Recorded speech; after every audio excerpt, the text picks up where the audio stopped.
kafeni al, qeybətə gəlmişik. Aramızda qalsın ha, xoş gəldiniz. Bu seride sizin mənə Instagram üzərindən yönləndirdiyiniz sualları cavablayıram. Instagram adresim budur. Follow eləyərək siz də öz suallarınızı mənə verə bilərsiniz.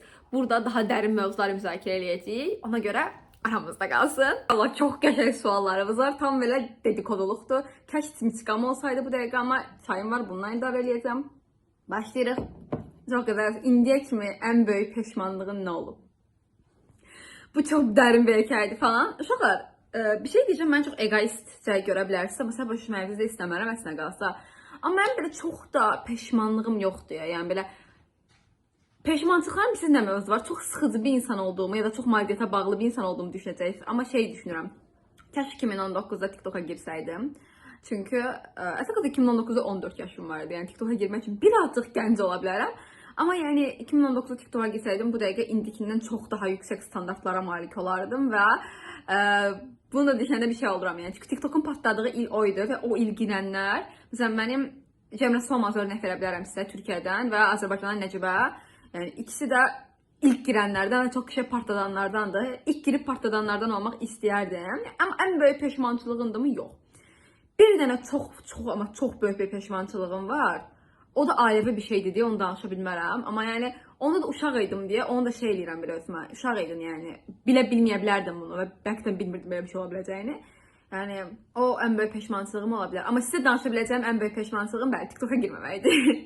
Heç akne problemi yaşamışsınız yox. Üzümdə çıxan sivilcələrim olubdu, kiçik-kiçik, amma akne problemi çox böyük bir şeydir və görmüşəm də akne problemi olan insanlar. Heç elə problem olmuyor. Şükürlər olsun, qat məni sevir. Üzüm çox təmiz deyil. Amma videodan falan siz elə görürsünüz, çox tərtəmiz olunur. Alın bölgəm hər zaman belə biraz səpkili olur. Regl olduğum dövrlərdə daha çox artır. Məsələn, mən üzümdə çox səpki görürsə, böyük ihtimalle ya regl olacağam, ya da regldan qurtarmışam. 3 dənə seçənəyimiz var. Sabuhi ilə necə dost oldunuz? Sabuhi ilə bizi yaraşdırırsınız. Xoş deyil uşaqlar, biz dostuq. Yəni bayağı uzun müddətli dostuq. Biz 4 ildə dostuq, 5-ci ilə doğru gedirik. 2022-də dost olmuşuq. Üniversite ilk qəbul olduğum ilk semestr idi deyiləsən.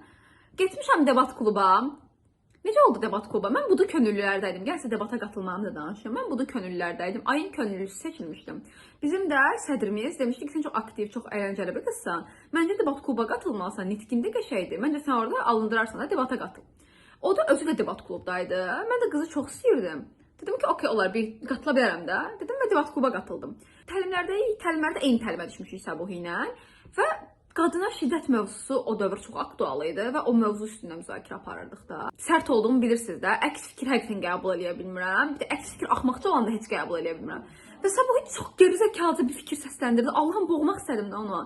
Və mən orada bütün birinci kurs olmağı da verdiği həyəcana ayağa qalxdım. Sabuhi ilə dirəşdik də bildim və söz davası edirik və təlimçimizlə qarışmır. Çünki debat onsuz da belə bir yerdir. Hörmət çərçivəsi içərisində söz davası eləmək. Və biz söz davası eləməyə başladıq. Ondan sonra araya girdilər, ayrıldılar bizi falan. Mən çıxsa belə buna belə sayday falan atıram.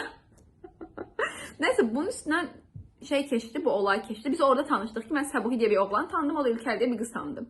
Ondan sonra necə dost olduq, heç bir fikrim yoxdur.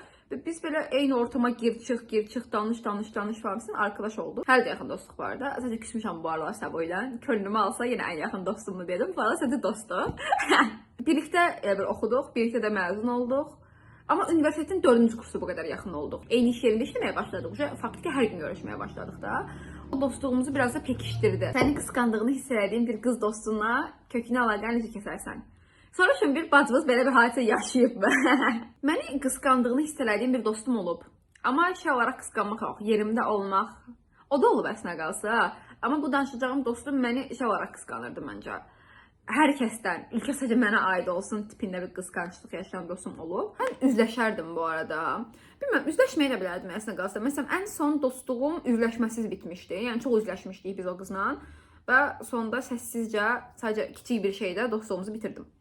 Belə çox qırılanda dostluqlarımı belə bitirirəm. Səssizcə, heç bir şey demədən. Məni qısqandığını hiss etdiyim bir dostumla kökdən əlaqəni böyük ehtimalla yenə səssizcə kəsərdim. Çox sevirəmsə üzləşərdim bir neçə dəfə. Çünki mən bir insanı çox sevəndə o insanı itirməmək üçün çox belə üzləşmək istəyirəm o insanla. Məsələn, Sabuhi ilə dalaşmışıq və mən durmadan istəyirəm ki, ondan danışım. Kanka mən səndən küsmüşəm falan səbəblərə görə. O da məni haqlı gördü bu səbəblərdə. Dedi ki, düzəltməyə çalışacağam. İndi baxacağım, düzəltsə, amənlə dostluğumuza devam. Məsələn, düzəltməsə səssizcə o dostluq mənim üçün də bitəcək. Yəni məni qısqanırsan deməzdim qıza. Amma yəni deyərdim ki, bu elədiyin hərəkətlər mənə xoş gəlmir. Bunları eləmə. Əgər eləməyə davam etsə səssizcə bitirərdim. Məncə bəzən insanlarla, yəni əvvəl çox dalaşmaq meyilli bir insan idim. İndi böyümüşəm, ondan da ola bilər. Sadəcə şeyəm. Favori parfümün və body missin. Duxumun adını bilmirəm. Şəklini bura qoyacağım. Bu mənim favorit duxumdur. 2022-23 aralığı işlətmişəm. Amma çiçək və sərin çiçək qoxusu sevirəm. Ayas balın neçə oldu? Demişdim dərs haqqında danışmayaq, bu biraz qeybətimsi bir şey olsun, amma qısaca bundan bəhs eləmək istəyirəm. Ayas balıma çıxlamaq istəmirəm. Instagramdakı el-elin mənası nədir? Ülkənin ərgənliklərinə dayanan bir mənası var. İnşallah videomu görməz. Onsa türkdür, görmə ehtimalı yoxdur. O sırada videomu izləyən ailə üzvlərim salam eləyirlər. 11-ci sinif falan idim. Xoşuma gələn bir dənə uşaq var idi. Türküydü. Və onun Instagramı ll.bla və cringe komasına girirəm bunu xatırlayanda. Mən də ondan özənib belə qoymuşdum. Aşko gəl yenidən olalım falan. Yox, təbii ki. Amma yəni bəli, belə bir şey var və oradan gəlir mənası. Bu arada bu mən heç yerdə deməmişdim. İlk dəfə bu videoda deyirəm. Utanç verici bir şeydi çünki. Blok 3'ü ilk gördüğümdə heyecanlandım mı? Elim ayağım əsirdi. Ay. Bir şey diyeyim sizə. Of, çok kibar adamdı. Dəhşət kibar bir insandı. Yəni biz necə bax olay danışmışam. Adam belimdən tutub heyecandan istələməmişəm. O dərəcədə heyecanlıydım da. Əli çox yumuşaq idi bu arada. Demək lazımdı bunda. Sapık uşağın əli. Uşağın əlini ömür burada Allahım. Bizim necə oldu? Baxın, mənim arkadaşım var. Bax, sizə gəlin Nurcanla danışmaya kəmdə danışım. Canım Nurcanım, buradan ona ürək göndərirəm. Demək, uşaqlar, mən Hakonun birinci konsertinə getmişdim və həyatıma getdiyim ilk konserti idi, tamam mı? Və mən konsertlərdən heç xoşum gəlmir. Çünki boğuluram yəni bu işə. İnsanlar hamı bir-birinin üstündədir falan. O mənə də sevmirəm yəni. Bayıldım konsertdə. Ən öndə deyildim. Ən önün ikinci layınındaydım ilk getdiyim konsertdə və bayıldım istidən. Və yəni son xatırladığım şey, axırana dedim ki, su. Axıran mənə dedi ki, səni çıxardım oradan. Çünki bir əl məsafəsindəydim də axıranın. Oğlan mənə dedi ki, çıxardım səni. Mən dedim ki, xahiş edirəm. Sonra adam məni tutdu qolumdan, önə gətirdi və qucağına alıb çıxartdı məni səhnənin önünə, stage'ə. Bu sırada Hakan bəy VC molasındaydı. Orada olsaydım bəlkə də göz-gözə gələ bilərdik. Adam. Çok şey itirdin Hakan falan demiş öyle. Kıza Nurcan'a verdi beni. Dedi ki bu kızı oturduğun üzüne su falan falan ayılsın. Olayın arka panelinde 2 gün əvvəl Nurcan'ın qabağında mənim videom çıxıbmış. Və Nurcan məni görəndə bir yerdən xatırlayıbdı, anımsayıbdı. Yanındakı dostuna deyibdi ki bu kızı tanıyırsan. Sonra mən TikTok'da Nurcan Reels'ını gördüm. Hak oyunum. Kızın kombinindən tanıdığım gibi bu Nurcan'dı. Deyəsən fotoğrafını mı beğendim? Ne oldu? Nurcan mənə yazdı şəxsidən. Nurcan'dan biz görüşdük sonrasında və cidden çok kişi bir arkadaşlığımız oldu. Və şu anda hələ də görüşürük Nurcan'la. İkinci konsertdə 14 fevraldaydı konsert. Gəl bilmirik niyə 14 fevralda gəlib. Gəl bilmirəm mənim üçün 14 fevralda gəlib. Nurcan dedi ki, gəl sən 14 fevral hədiyyəm olsa Hakon konsertində salacağım. Dedim, nə? Ciddisən? Blokça bir dənə kitab hədiyyə elədim. Kök mantolu Madonna, tamam mı? İçəri girdik. Allah'ım heyecandan əlim ayağım əsir. Beləyəm də yəni. Kitabı verdim. Kitaba baktı verdi. Ben bunu okudum daha önce. Dedim gerçekten mi ya? Neyse ondan sonra şey dedi. Senin için bir daha okurum. Ya of ben aşık oldum. Bu kadar bildirme adam. Zarafat bir qırağa yani çok heyecanlı bir anıydı. Ümumiyyətlə mən Hakan'ı Aklına Ben Geleceğim mahnısını ilk dinləmişəm və çox qəşəng mahnıdır. Hələ də dinləyirəm. Yeni albümünü bəyənməmişəm, yalan olmasın. Yəni bir insanın mahnılarını severək deyə o insanın məncə qatı bir fanı olmamalıyıq. Yəni elədiyi pis şeylər də görməliyik məncə və yeni albümünü bəyənməmişəm. Sadəcə şey mahnısını dinləyirəm. Şampiyon. Birinci kursda olan dost qrupu axıra kimi qalır yoxsa necə? Bitti mi hikayemiz? Qalmır ufaqlara. Çox üzgünəm bunun üçün.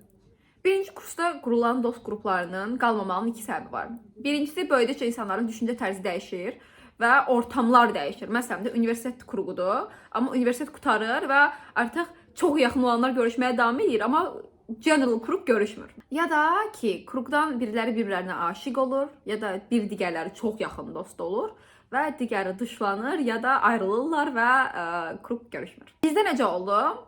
Bizdə kuruq dağıldı uşaqlar, amma davaya görə dağıldı.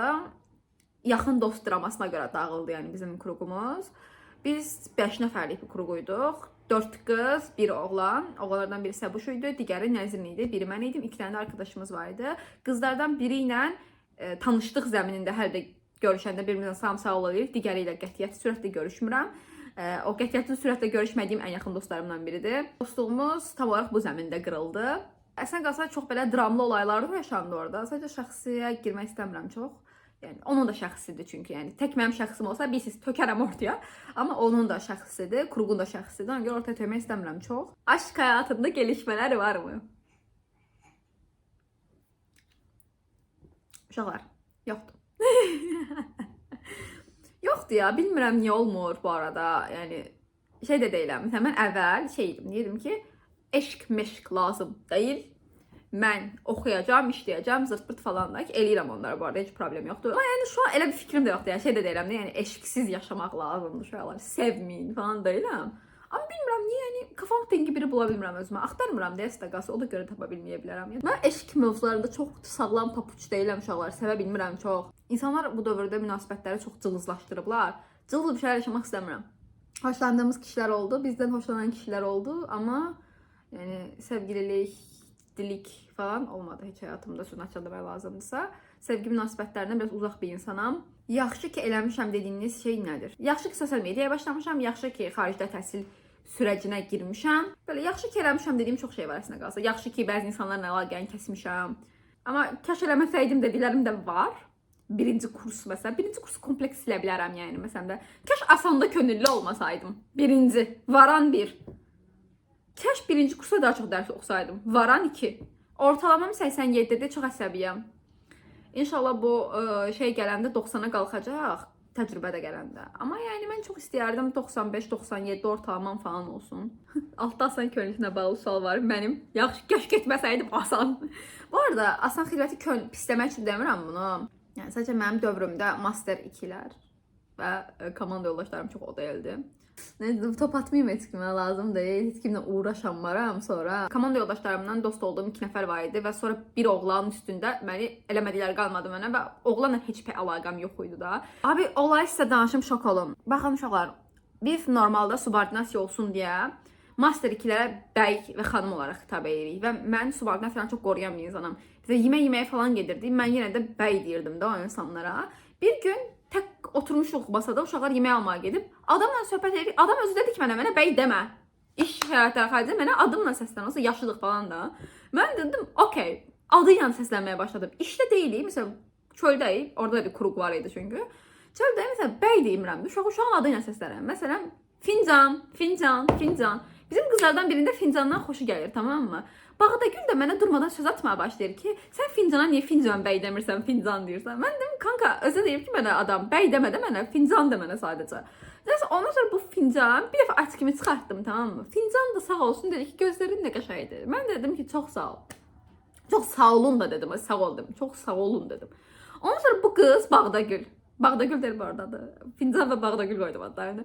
Bağdagül mənə kurulmağa başladı və sonra Bağdagüllə Daraq, o birisi dostum. Bir də Daraqla daha yaxın idim. Bağdagüllə uzaq idik. Daraq, səni sevirdim. Neyse, Daraqla Bağdagül birləşdirib mənim arxamca danışmağa başladılar. Bunun da masada saç spreyi deyə bir qız var. Qızın adını saç spreyi. Yəni önümdə nə varsa onu deyirəm. Saç spreyi olan qız partlatdı. Və dostluğumuz bitdi. Sonra o Daraq Asanın finalında mənə təzədən follow atdı danışmaq üçün, qəbul eləmədim. Bu arada fincanla hər də takipləşirəm. Tez yaşda sevgi münasibəti. Belə deyim, mən münasibətlər haqqında danışmağı sevmirəm çox insanlara, öz münasibətlərim haqqında danışmağı. Tez yaşda yaşadığım sevgi münasibətim olmayıb. Amma yəni pis baxırsanmı desəz, pis də baxmıram yəni. First date hesabı kim ödəməli? Blok 3 ödəməli. Məncə bir şey deyim bu arada. Bu mövzuda fikrimi bəyənməyə bilərsiniz. Şot mövzularında çox gerilən bir insanam. Məsələn də biri mənim şotumu ödəyəndə mən çox gerilirəm. Dostlarımdan örnək verim də. Məsələn, mən onlara şot verirəm, onlar da mənə şot verirlər. Biz qarşılıqlı bir-birimiz üçün şot ödəyirik, yəni. Aramızda pul məsələsi yoxdur da. Yəni məsələn, o mənə ısmarlayar, mən ona ısmarlayaram. Belədir aramızdakı münasibət. Amma sevgi münasibətinə girəndə oğlanlar durmadan şey deyirlər, o qız mənim pulumu yedi, el elədi, bel elədi falan. O şey məni gerir böyük ehtimalla. Yəni gerilirəm bu fikrə. Ödəmək istəyirsə o ödəyə bilər. Əgər bölüşək istəyirsə bölüşə də bilərik. Mən də ödəyə bilərəm. Problem deyil yəni. Ki şot ödədiyimdə olubdu. Amma yəni gözümdə bir plus olarmı? Olar. Çünki düşünərəm ki, o da pulu söz-söhbət eləmir də. Bir də belə şeylər danışaram o dəqiqə danışaram yəni. Sən uşağa sual verəm. Səncə first date-də pulu kimə deməlidir? Amma yəni də bir şey deyim. First date-də də yəni yeməyə getmirsən də. First date-də bir dənə kofe içməyə gedirsən. Kanka 6 manatdır, onu da ödə ya. Dəvət eləmirsən, onu da ödə be kanka. Ən uzun dostluğun neçə il olub? 4 il Səbuhi. Və Nəzrin. Həyatının anlamı dediyin 3 şey nədir? Çok güzel sualdı. Düşünmeliyim. Hayatımın anlamı çok qəribə bir sualdır. Benim hayatımın anlamı olan 3 şey deyə bilərik desək. Hayatımın anlamı məncə çox şeydir.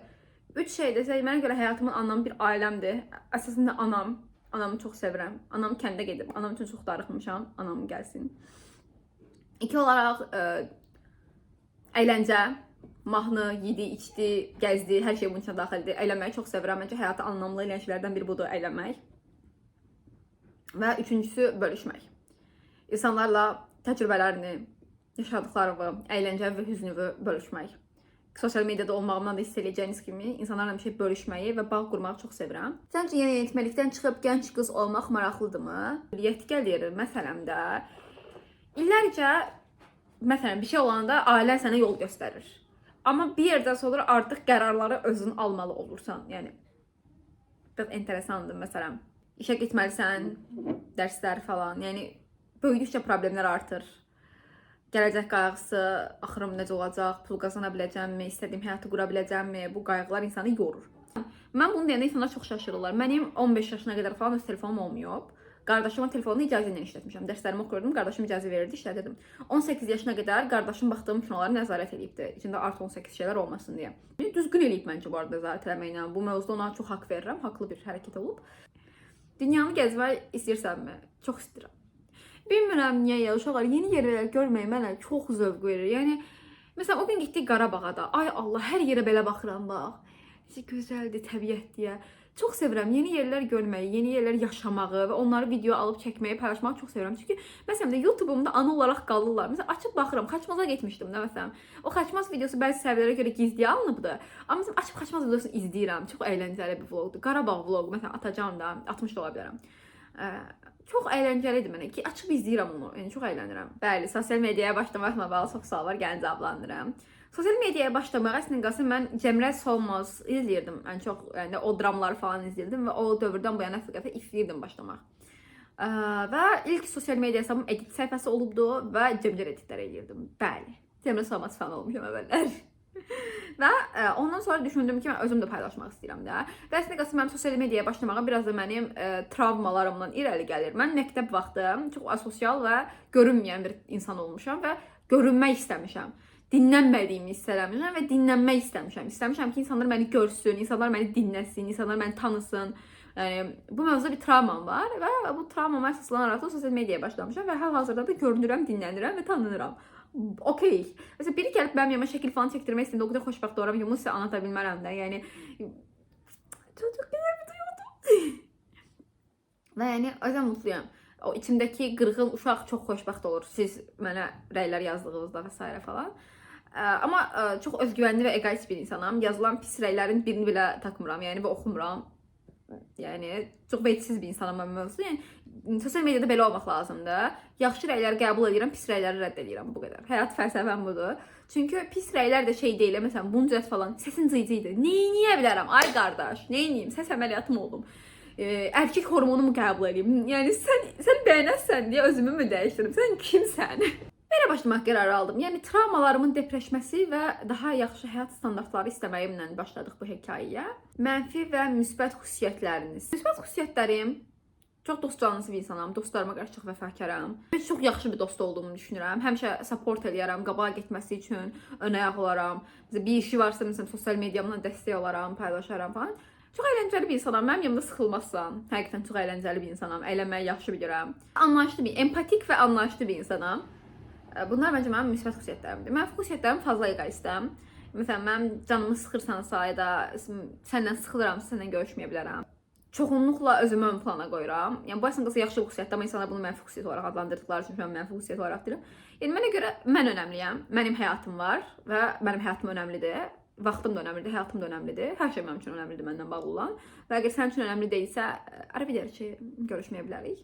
İnsanları çox tez silə bilirəm, çox tez soyuya bilirəm. Bunlar mənim xüsusiyyətlərim ola bilərlər. Bir storydə ölkəmiz üçün darıxacam demişdin. Ülkədən mi gidiyorsun? Bilmirəm. Etmərəm deyib elədiyim şey var. O qədər. Həyat mənə böyük danışmamaq gərəkdiyini çox qəşəng öyrədib.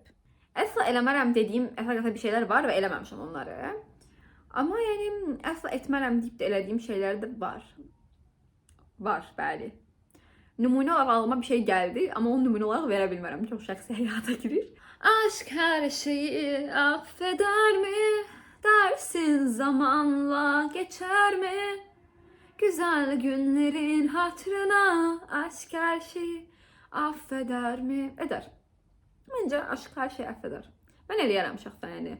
Bir tane dəli dəhşət sevirəmsə hər şeyi əff edə bilərəm. Xəyanət bağışlanar sizcə? Mən də sizə sual verim. Bilmirəm. Bağışlanmaz hə? Mən bağışlaya bilərəm. Mən biraz malam. Sevəndə çox mal oluram. Dəyər verəndə çox mal oluram. Dostlarıma qarşı da eləyəm. Amma bir yerdə də çox tez soyuya bilirəm. Çox qəribə bir xarakterim var əslində qalsam mənim. Dəyər verdiyim və mənə çox pis davranan insanlar olub. Əslində qalsa o insanlar öyrədib mənə. Dəyər görmürsənsə çıx get. Amma yenə də onlara çox dəyər verirdim və getməklərini əsla istəmirdim və buna görə də özümü çox əzdiyim vaxtlar olub, yəni. Sən malsan ülkə dediyim özümə anlar olub. Və məncə eşq hər şeyi əff eləyə bilməlidir. Niyə sıradan gələn, amma sənin etməkdən zövq aldığın şey nədir? İnsanlara sıradan gələn mənim zövq aldığım şey mahnı dinləmək. Mən çox sıradan bir aktivitədir mahnı dinləmək, amma mən mahnı dinləmirəm. Mən mahnıları yaşayıram çoxunluqla. Əslində məsələn lacivert motivədən. Yəni o mahnı şu an düşündüm tüylərim yenə biz oldu. Yəni sadəcə mahnının özü yox, beat'i belə çox qəşəngdir, soundu belə çox qəşəngdir. Sadəcə o soundu belə saatlarca dinləyə bilərəm, yəni. Annemin sağduyusu, babamın şeytanlarını almışım yanıma. Çox düşünürəm ümumiyyətlə mahnıları dinləyəndə. Mesela burada məsələn niyə belə dedi, niyə bu cümlə ona nə hiss elətdirdi falan deyə. Və yəni hamı üçün sıradan bir şeydir. Qulaqçı tapab mahnı dinləyir, amma mən çox zövq alıram mahnı dinləməkdən. Evlilik mi? Evlilik haqqında fikirləri nədir və necə baxırsan? Yəni evlilik düşünmürəm. Hal-hazırki yaşım üçün məncə çox qeyri-mümkün bir şeydir. Yəni 21 yaşında bir tane evlənməməlidir məncə. Yəni şəxsi düşüncəmdir. 21 yaşında evlənən heç kimə sözüm yoxdur. Xahiş edirəm 21 yaşında evlənmisənsə rəyə gəlib sağ qaçmışlar yazma. Amma yəni mən şəxsi olaraq, şəxsi həyatımda verdiyim qərar olaraq mən bunun düz olduğunu düşünmürəm öz şəxsi həyatımda. Ona görə yəni mən evlənmərəm və yəni evlilikdə düşünmürəm bu aralar üçün. Məncə evlilik çox önəmli bir şeydir və yəni şey üçün yox. Evliliyin məqsədini bilirsiniz də uşaqlar. Evlilik iki insanın bir-birinə dəstək olması, birlikdə bir həyat qurmaqları və eyni zamanda bir uşaqları olacaqsa onun haqlarını, hüquqlarını qoruya bilmək üçündür. Ona görə yəni sevdiyim insanın eyni evdə yaşayaram. Mənim üçün bu okey bir şeydir. Buna nito baxmıram. Amma evlilik bilmirəm, məncə daha böyük yaşlarda düşünülməsi gərəkən bir şeydir və hal-hazırda evliliyin esi haqqında belə düşünmürəm. Ən sevdiyin 3 rəng və çiçək. Ən sevdiyim 3 rəng navy blue, cherry red və hal-hazırda sarı və turuncu qarışımı. Sarı da ola bilər, turuncu da ola bilər, ürək istədiyinizin. Yaşıl da var, yaşıl da çox sevirəm. 4 rəng deyək biz buna. Ən sevdiyim çiçək lili. Liliyaları çox sevirəm, lilistər, liliyalar. Son sualına istənilən birlikdəyik. Ən böyük motivasiya qaynağın nədir? Ən böyük motivasiya qaynağım puldur. Ay, çox materialist bir insan olaraq adlandırılacağım bu dəqiqə, amma ən böyük motivasiya qaynağım daha yaxşı bir həyat şəraitidir. Mən açıqlığı və dürüstlüyü çox sevən bir insanam və sosial mediada sıxda bir kimlik yaratmağı da istəmirəm. İstəyim daha yüksək şəraitlərə malik olmaqdır həyatda. Və bunun üçün çabalayıram, bunun üçün çalışıram və hər motivasiyadan düşdüyüm çox an olub bu arada. Düşəndə şey deyirəm, sənə bir həyat bəxş edəcək heç kim yoxdur. Yəni, sən yoxdur ülkər. Ailəmə nankörlük də eləmirəm burada. Yəni, oxudublar, yediyim önümdə, yemədiyim önümdə, yemədiyim arxamda, istədiyim hər şeyi də eləyə bilirəm. Amma yəni, istəklərim şu an aşağıdadır. Daha yüksək şeylər istəyirəm. O yüksək şeylər üçün də mən özümə bir şeylər eləməyimə ehtiyacım var. Həyat motivasiya qaynağım da budur. Bu qədər. Aramızda qalsın bu danışdıqlarım bu arada. Bu konseptdə istəyirəm ki, belə mənimlə söhbət edilmiş kimi hiss eləyəsiniz. Ümid edirəm o istədiyim şeyi verə bildim sizə. Belə söhbət havasında keçdi ümid edirəm. Seride ülkeləri daha yaxından tanıyacaqsınız deyim. Və dəstək olmaq istəsəz kanalına abunə olaraq, videonun sonuna qədər izləyərək və bəyənərək dəstək ala bilərsiniz. Əgər bəyənsəz dostlarınızla da paylaşmayı unutmayın. Qoyun onlar da əylənsin kanalımı izləyib. İzlədiyiniz üçün təşəkkürlər. Hələlik.